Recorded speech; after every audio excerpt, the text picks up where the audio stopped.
नमस्ते विद्यार्थियों। आइए इस वीडियो में आपके पाठ्य पुस्तक अंतरा भाग 2 के काव्य खंड में संकलित विद्यापति के पहले पद को समझेंगे।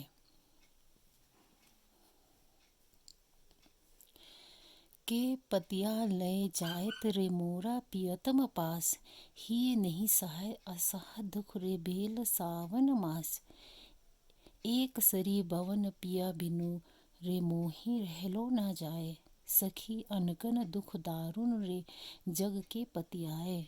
मोर मन हरिहर ले गेल रे अपनो मन गेल, गोकुल तेजी मधुपुर बस रे कन अपजस लील।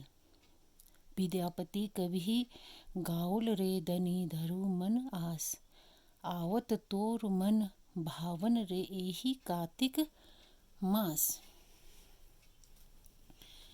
पहले शब्दार्थ समझेंगे।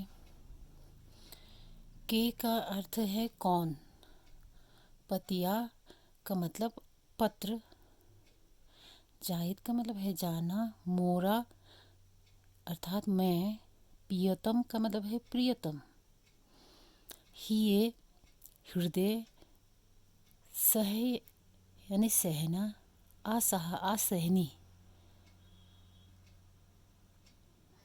एक सरी का मतलब है अकेला, एकाकी। भवन घर, बिनु का मतलब बिना, मोही यानी मुझसे, रहलो यानी कि रहा ना जाना, सखी अर्थात सहेली। अनकन का मतलब है दूसरों को यानी कि दूसरों के। दारुण का मतलब है कठोर।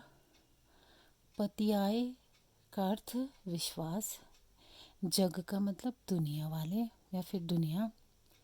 मोर मन का अर्थ है मेरा मन। हरि, हरि यानी ईश्वर, और श्री कृष्ण के लिए यहाँ आया है हरि। हर का मतलब है चुरा, ले यानी कि ले जाना। गोकुल अर्थात गोकुल गांव। तेज का मतलब है त्यागना, छोड़ना। मधुपुर अर्थात मथुरा। बस का मतलब बस जाना। अपजस का मतलब है अपयश या बदनाम। लेल का मतलब है लेना। गाउल का मतलब है गाना। धनी धरु यानी कि धीरज धारण करना। आवत का मतलब आना। तोर यानी तुम्हारे। एही यानी इसी। कार्तिक का अर्थ है कार्तिक महीना, मास मतलब महीना। कार्तिक महीना अर्थात नवंबर और दिसंबर के बीच में पड़ता है। हिंदी महीनों का एक नाम है कार्तिक महीना। व्याख्या से पहले आप प्रसंग लिखेंगे। प्रसंग इस प्रकार लिखिए। प्रस्तुत पद विद्यापति द्वारा रचित है।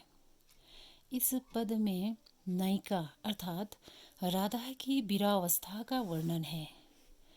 कृष्ण राधा को छोड़कर मथुरा चले गए हैं। राधा उनके विरह में व्यथित होती रही। वर्षा ऋतु का सावन मास राधा की विरह व्यथा को और भी अधिक बढ़ाता हुआ प्रतीत होता है।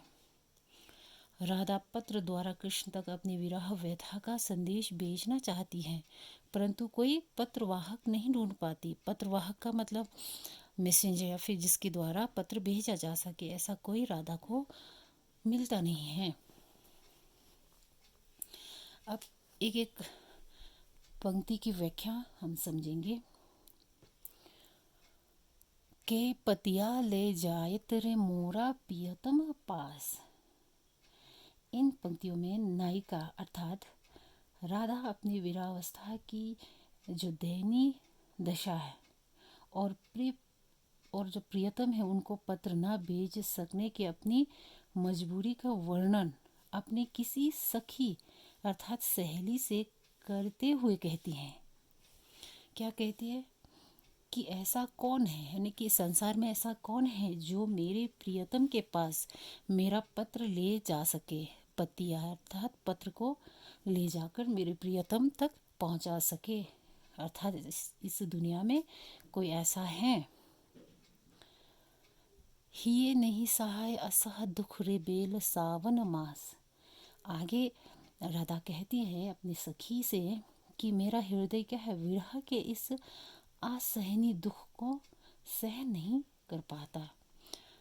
ये नहीं यानी कि मेरा हृदय नहीं सह पा रही इस असह दुख को, अर्थात अपने प्रियतम से बिछड़ने का जो गम है उस दुख को सह नहीं पा रही है। और ऊपर से क्या है, अब तो सावन का महीना भी है, सावन मास यानी कि सावन का महीना भी है, जिसमें कि क्या है, प्रिय मिलन की अभिलाषा और अधिक बढ़ जाती है। और ऐसे में मेरे प्रिय मेरे पास नहीं है, इसलिए इस दुख को मेरा हृदय अब सह नहीं पा रही है। आगे देखिए, एक सरी बवन पियो पिया बिनु रे मोही रहलो न जाए। आगे राधा अपने सखी से कहती हैं कि प्रिय के अभाव में उनके बिना मुझसे अपने भवन में अकेला रहा नहीं जाता। भवन का मतलब घर। राधा कहती कि इस घर में अकेली मुझसे अब रहा भी नहीं जा रहा है, क्योंकि मेरे प्रियतम मेरे पास अभी नहीं है। फिर कहती है सखी, अनकर दुख दारुण रे जग के पतियाए, यानी कि दूसरों का। आगे राधा कहती कि है सखी, है ना, सखी अर्थात सखी अपने सहेली को संबोधित करती हुए राधा कहती है कि हे मेरे सखी, इस संसार में दूसरे के भयंकर जो दुख है उसको भला कौन विश्वास करेगा, है ना। अर्थात मेरे हृदय में जो भयंकर दुख बसा है उस दुख को यह संसार वाले कहाँ समझेंगे, उन पर कैसे लोग विश्वास कर लेंगे। दानुन रिजक के पतिया, पतिया मतलब विश्वास, न भला कौन विश्वास करेगा।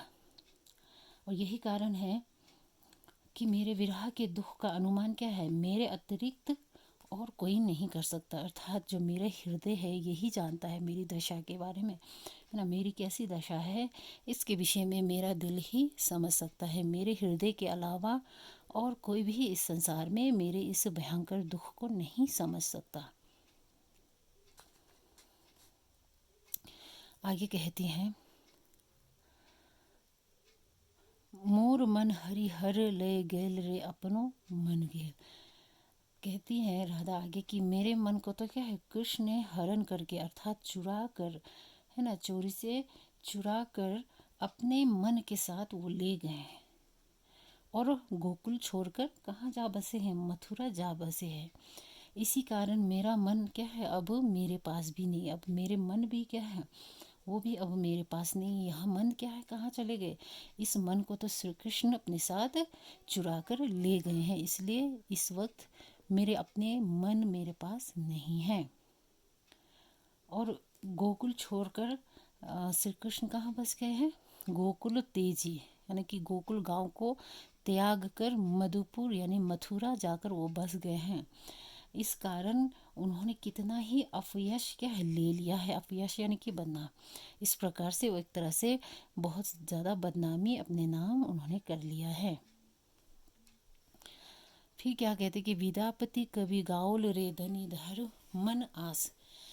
कवि विद्यापति राधा को सांत्वना देते हुए, यानी कि राधा को समझाते हुए विद्यापति कवि अंत में कहते हैं कि हे सुंदरी, अपने प्रिय की आने की आशा क्या है अपने मन में रखो, यानी अपने मन में धीरज धारण रखा हो, यानी आस आस आस का मतलब है आशा, उम्मीद, यानी कि प्रिय के लिए अभी भी क्या है, तुम अपने मन में उम्मीद को जगाए रखो, क्योंकि क्या है, एक तरह से उम्मीद पर तो दुनिया बसा रहता है, तो उम्मीद ही सबसे बड़ी बात है।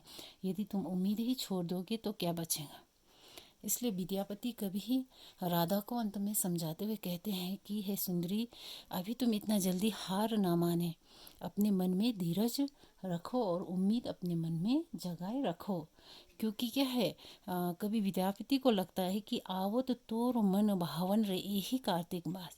कभी कहते हैं आगे कि हे सुंदरी, मुझे पूरा विश्वास है कि तुम्हारे जो मन भावन है, मन भावन यानी कि मन को बहाने वाले, तुम्हारे मन को चुरा ले जाने वाले, तुम्हारे मन को रिझाने वाले तुम्हारे प्रियतम इस यानी इसी कार्तिक महीने में आने की पूरी संभावना है और ऐसा मुझे प्रतीत हो रहा है ना।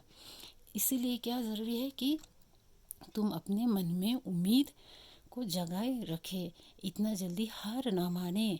इस प्रकार विद्यापति कवि स्वयं राधा को समझाते हुए कहते हैं कि मुझे पूरा विश्वास है कि तुम्हारा जो मन भावन प्रियतम है वो इस कार्तिक महीने में ज़रूर तुम्हारे पास लौट आएंगे, यानी तुमसे मिलने ज़रूर आएंगे। तो ये रही इस पंक्ति की व्याख्या। फिर आप विशेष में कुछ बिंदुओं को लिखिए। जैसे पहले बिंदु में आप लिख सकते हैं, बिरहनी राधा के माध्यम से कवि ने यहाँ नारी मन की प्रियतम से वियोग की दशा की मार्मिक चित्रण किया है। और कई जगहों पर अनुप्रास अलंकार देखने को मिलेगा। जैसे देखिए, प्रियतम पास, यहाँ अनुप्रास अलंकार है, दोनों शब्द का पहला वर्ण प है। और उसी तरह से अब ढूंढिए तो यहाँ देखिए हरि, मोर मन, यहाँ भी दोनों में म है, तो यहाँ अनुप्रास अलंकार है। उसी तरह से हरि हर, ह यहाँ भी ह।